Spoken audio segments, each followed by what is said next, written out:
আজি এজন বিখ্যাত কৃষকৰ লগত কথা পাতিম, যিজন কৃষকক সমগ্ৰ অসমত নহয়, সমগ্ৰ ভাৰতবৰ্ষ নহয়, বিশ্বৰ বিভিন্ন প্ৰান্তৰ লোকে চিনি পায়।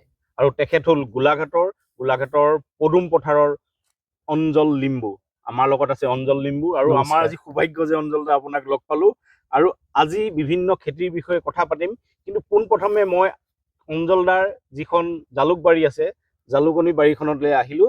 জালুকৰ সম্পৰ্কত কথা পাতিম, জালুকৰ খেতি সম্পৰ্কে কথা পাতিম, আৰু জালুকৰ খেতিক লৈ কি অৰ্থনৈতিক ভৱিষ্যত আছে সেই সকলো কথা বতৰা পাতিম। অঞ্জল দা, আপোনাক নমস্কাৰ। নমস্কাৰ। আপোনাকতো বিভিন্নজনে চিনি পায়, হয়, আৰু ৰাষ্ট্ৰীয় পৰ্যায়ত আপুনি বঁটা পাইছে। হয়, আৰু আমি বহুত দিনৰ পৰা চেষ্টা কৰি আছিলো যে আপোনাক লগ পাম, কিন্তু লগ পাবলৈ মানে সহজ নহয়, কাৰণ তেখেত বিভিন্ন কামত ব্যস্ত থাকে, আৰু খেতি এটা নহয়, বিভিন্ন ধৰণৰ খেতি আৰু অৰ্গেনিক খেতি কৰি তেখেতে ৰাষ্ট্ৰীয় বঁটা লাভ কৰিছিলে। নমস্কাৰ, মই কৃষক অঞ্জল লিম্বু। মই মানে ৰাষ্ট্ৰীয় বঁটা আপোনাৰ অৰ্গেনিক এণ্ড নেচাৰেল ফাৰ্মিঙৰ ওপৰত পাইছিলোঁ। আৰু বিভিন্ন শিতানত অসমৰ পৰাও বিভিন্ন সময়ত মানে সেই কিমান বঁটা আছে সেই গোটেইবোৰ আমি একেলগে পোৱাটো সম্ভৱ নহয়। বহুত বঁটা তেখেতে লাভ কৰিছে, কিন্তু অৰ্গেনিক আৰু নেচাৰেল ফাৰ্মিঙৰ কাৰণে ৰাষ্ট্ৰীয় বঁটা লাভ কৰিছিল। কিন্তু আজি আমি অঞ্জল দাৰ লগত মূলতঃ জালুকৰ কথা পাতিম। হয়, একচুৱেলি মোৰ প্ৰায় 16 বিঘা জালুক খেতি আছে। 16 বিঘা জালুক খেতি। আমি গৈ থাকো, জালুক গছো চাই যাওঁ। আৰু জালুক এইটো এতিয়া ছিঙি দিয়া হ'ল কালি। এইটো আপোনাৰ জালুক খেতি, এইটো ভেৰাইটিটো হ'ল আপোনাৰ কাৰিমুণ্ডা। ইয়াত লাগি আছে, আপুনি দেখিব পাৰে। এইটো মানে 12 মাহে লাগি থাকে, আৰু বাৰিষাতো বহুত প্ৰডাকশ্যন হয়। এতিয়া আমি এক সপ্তাহ মূৰে মূৰে ছিঙি থাকো। এক সপ্তাহ মূৰে মূৰে 2-3 কুইণ্টল ওলাই থাকে। মানে এক সপ্তাহ মূৰে মূৰে 20,000 পৰা 30,000 ইনকম আহি থাকে। মানে এক সপ্তাহৰ মূৰে মূৰে 20,000 পৰা 30,000 টকা জালুকৰ পৰা ইনকম আছে, আৰু গছ 16 বিঘা আছে, আৰু বাৰিষাত মানে 3 গুণ ডাবল হৈ যায় প্ৰডাকশ্যন। বাৰিষাত প্ৰডাকশ্যন ডাবল বেছি হয়, আৰু গোটেই 12 মাহে লাগি থাকে। 12 মাহে আচৰিত কথা। হয়, গোটেইবোৰ তামোল গছতে আছে আপোনাৰ? গোটেই তামোল গছত আছে, লগতে তামোল গছৰ ইনকমটো আছে। তামোলৰ ইনকমটো আছে। আমি তামোলৰটো পাহৰিয়ে যাওঁ। এইটো এনুৱেল ইনকম হিচাপে আমি ধৰি লওঁ। কিমান জোপা তামোল গছত আপুনি জালুক দি থৈছে? প্ৰায় আপোনাৰ এপ্ৰক্স 1000 ওপৰত হ'ব। 1000ৰ ওপৰত হ'ব তামোল গছত জালুক দি থোৱা আছে। তাৰপিছত ইয়াত ইণ্টাৰক্ৰপিং, এতিয়া যিহেতু মানে হাৰ্ভেষ্টিং টাইম হৈ গ'ল, ইয়াৰ বাৰীৰ মাজত মই আদা হালধি লগাই দিছো, আৰু কল আছে, আৰু চাইডে চাচি লগাই দিছো। গতিকে কেইবাটাও খেতি আছে একেলগে।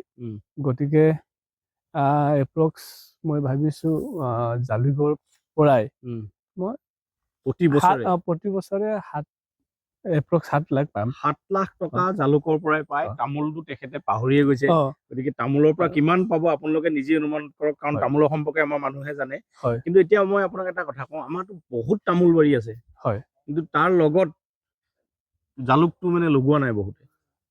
সেইটোৱেই যে আমি মানে আৰ্থিক হিচাপে যদি স্বাৱলম্বী হ'ব হলে, আমি কেৱল তামোলটো মানে কেতিয়ালে চিজন আহিব, তামোল বিক্ৰী কৰি টকা পাম, সেইটো আমি তাত যাব নালাগে। আমি অলপ নতুন প্ৰণালীত খেতি কৰিব লাগিব, যে তামোলটো হ'ল এনুৱেল ক্ৰপছ।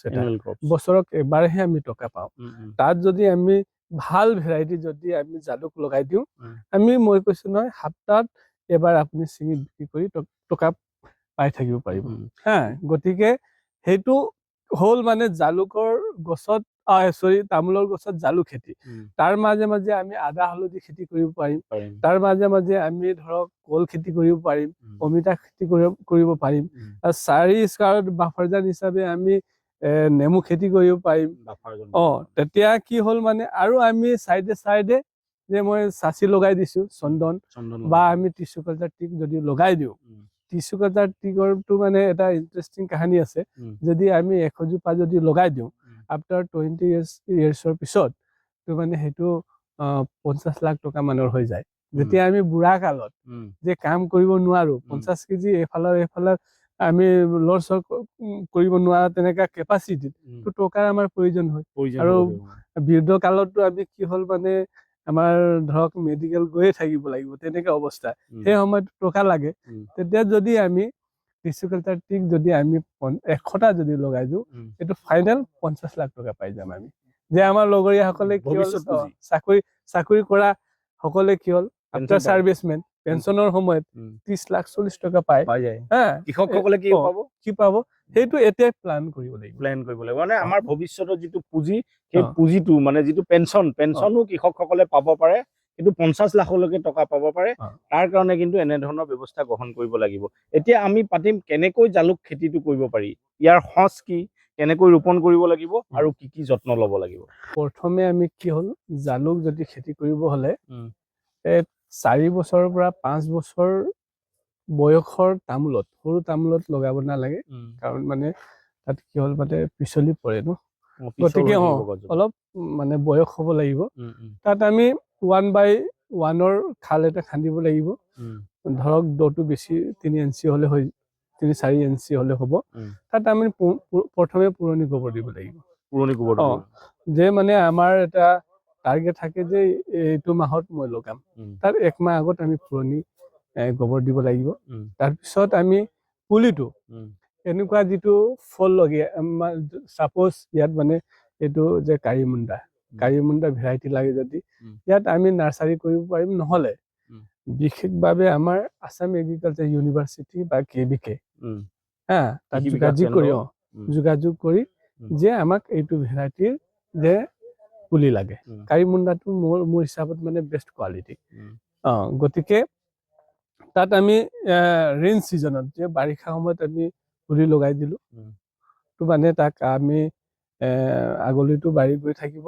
আমি তাক বান্ধি যাব লাগিব মানে যত্ন কৰি মানে 1 বছৰ মান যত্ন কৰিলে ধৰক 2 বছৰ পৰা মানে হেৰি প্ৰডাকশ্যন আৰম্ভ হৈ যাব গতিকে আমি তাৰ মাজে মাজে সাৰ দিব লাগিব পচন সাৰ গোবৰ বা আপোনাৰ কেঁচু সাৰ আৰু মালচিঙৰ কাৰণে এইটো যিটো আমি চাফ চিকুণ কৰিছো এই যিটো ঘাঁহটো পেলাব নালাগে বা জ্বলাব নালাগে সেইখিনি আমি তাত মানে আমি হিপাত যদি ৰাখি দিওঁ পচি গেলি এক প্ৰকাৰৰ পচন সাৰ হয় গতিকে তেনে হিচাপত যদি পানীৰ যদি আমি যোগান ধৰিব পাৰিলে এইটো ভাল আপুনি খৰাং বতৰত পানী দি আছে মই এতিয়া লাভ হৈছে সেইকাৰণে ভাবিছো এবাৰ গোটেই মানে স্প্ৰিংকুলাৰৰ চিষ্টেম কৰি যে মানে 12 মাহে যাতে মই ভালকে অলপ কোৱান্টিটিত যে প্ৰডাকশ্যন কৰিব পাৰো সেইটো মই এবছৰৰ পৰা ষ্টাৰ্ট কৰিম এতিয়া আপোনাৰ এইখিনি ৰোৱা কেই বছৰ হ'ল এইটো 4 বছৰ এতিয়া আপুনি কেইটা দুটা সিজন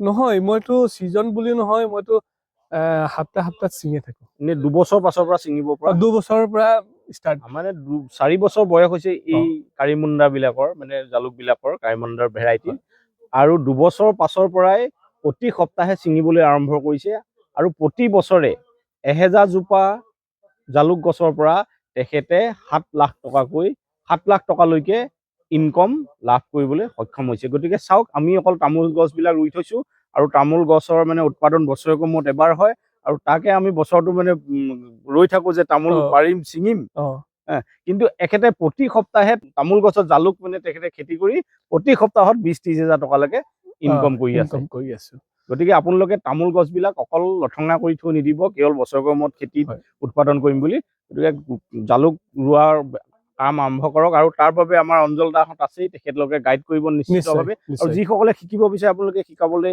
নিশ্চয় মই একদম 24 ঘণ্টা আমাৰ কৃষকসকলৰ যি মই জানো মই মানে হেৰি গাইড কৰাত একদম ৰেডি আছো কাৰণ মই কৃষকৰ কাৰণে কাম কৰিব ওলাইছো যিকোনো আপোনালোকৰ এতিয়া প্ৰডিউচাৰ কোম্পানীও আছে হয় একচুৱেলি মই আমাৰ প্ৰডিউচাৰ কোম্পানীৰ নামটো হ'ল পদুম পথাৰ agro organic producer company limited মই চেয়াৰমেন আৰু আমাৰ কোম্পানীত 1500 কৃষক আৰু 1500 হেক্টৰ লেণ্ড এৰিয়াত আমি জৈৱিক পদ্ধতিত খেতি কৰো আৰু মেজৰ ক্ৰপছ হিচাপে জিঞ্জাৰ টাৰ্মাৰিক ব্লেক পেপাৰ আৰু আমি আদাৰ ক্ৰপ হিচাপে আমি আসাম লেমন আৰু আমাৰ পাপায়া পামকিন ভেজিটেবল আমি জৈৱিক পদ্ধতিত কৰো প্ৰথমে মই যেতিয়া কৈছিলো যে এই মাত্ৰ 16 বিঘা মাটিতে মানে খেতি কৰি অঞ্জল লিম্বুদাই কিবা এৱাৰ্ড পাইছে নেকি বহুত ডাঙৰ কৃষক বুলি মই কৈছো আন্তঃৰাষ্ট্ৰীয় পৰ্যায়ত চিনি পাই বুলি কৈছো সেইটো কথাই কেৱল নহয় 1600 কৃষক লগত লৈ 1500 হেক্টৰ মাটিত